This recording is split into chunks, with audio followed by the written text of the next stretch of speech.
Nazi colossi lumber across a grass field, disintegrating resistance fighters with necrotic death rays.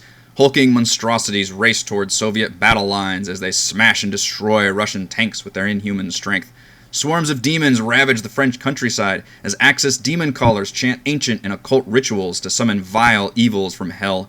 The world is in desperate need of heroes. Who will stand against the rising darkness? Hey everyone, Eric Watson here, freelance writer, player of games, writer of words, recorder of videos, and tabletop role-playing aficionado. With this video, we're going to look at an upcoming sourcebook currently seeking funding on Kickstarter, Nazi Dracula Must Die, designed by Crystal Quill Press for Dungeons & Dragons 5th edition. This preview video has been sponsored by the publisher. Nazi Dracula Must Die will feature over 75 pages of creatures, equipment, spells, and maps, along with 8 new player subclasses and a 2-hour adventure set in an alternate history World War II that includes dark magic, legendary heroes, and the Big D himself. And why should you be excited about this project? Well, the credits list are a who's who of some of the best designers, editors, and content creators in this business. Anthony Joyce, Sadie Lowry, MT Black, Justice Armand, Ashley Warren, Jeremy Forbing, Jessica Price, Laura Herzbrunner, Omega Jones. As I was reading through this list, my eyes just kept growing wider and wider. I've been reviewing D&D products for 3 years now and recognize so many of these talented folks. So what is alternate history? It's a subgenre of fiction which typically takes place during a recognizable and important point in history, but changes events, characters, and or other elements. For example, one of my favorite alt history series are the Temeraire books by Naomi Novik, which are set during the Napoleonic Wars, except dragons exist and the soldiers ride them into battle. As Nazi Dracula Must Die is set during World War II, other alt history examples would be the opening sequence from the first Hellboy film, the entire first Captain America movie, and for World War I, the Wonder Woman film. Superhero stories love using alt history to showcase their awesome heroes in a familiar historical setting. And what are D&D adventurers if not superheroes? Now, in this version of World War II, Nazi Dracula has joined the axis of evil with armies of werewolves and vampires. Merlin helps defend London from the bombing raids of the Infernal Blitz.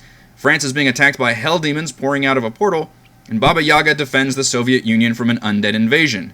The last hope falls on the shoulders of Albert Einstein, who has designed the extraordinary Operation Executive to enlist heroes from around the world to aid in these ongoing threats.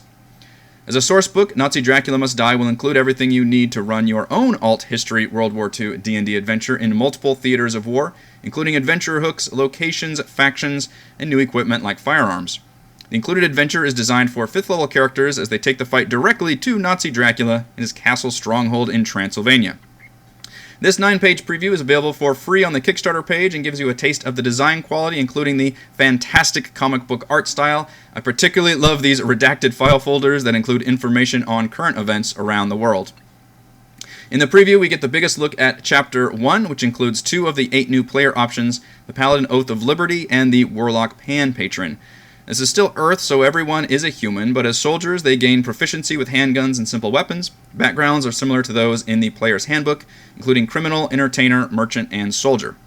Let's take a look at the Paladin Oath of Liberty. If you're thinking Captain America, you're pretty much correct. Or Optimus Prime, pick a heroic, selfless, freedom-loving leader, and you are there.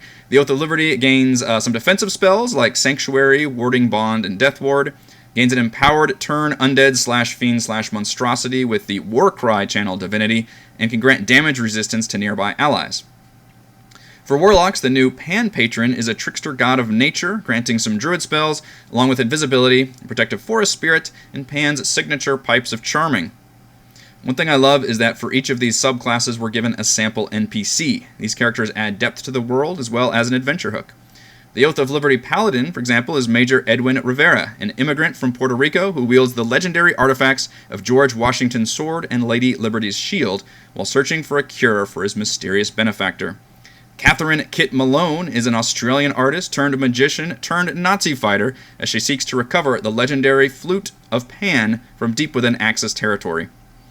The minimum purchase pledge for Nazi Dracula Must Die is $15, which includes the digital PDF, 8 pre-generated character sheets, digital maps, and artwork for virtual tabletops, and all stretch goals. With a pledge of $25, you can get the print-on-demand physical version as well as all the above digital goodies. Hopeful stretch goals during the Kickstarter campaign include an additional character subclass, World War II-era vehicles, more VTT tabletop assets, and an expanded gazetteer. If it reaches its funding goal, Nazi Dracula Must Die is scheduled to release in March 2021 on DriveThruRPG. The Kickstarter campaign ends October 22nd. Thanks for watching.